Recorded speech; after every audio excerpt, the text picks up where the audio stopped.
cao á vừa à.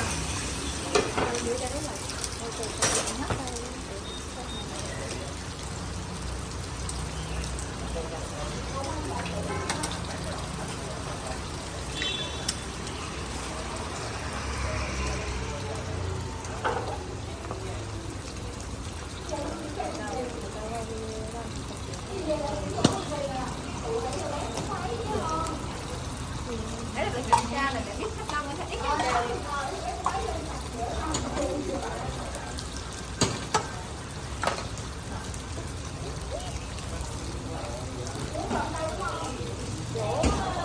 Lý Thánh Tôn kìa. Tôi biết tiền nè. Để nói phục vụ gì của anh hả chị? À của anh á, con 4 cái.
Cảm ơn.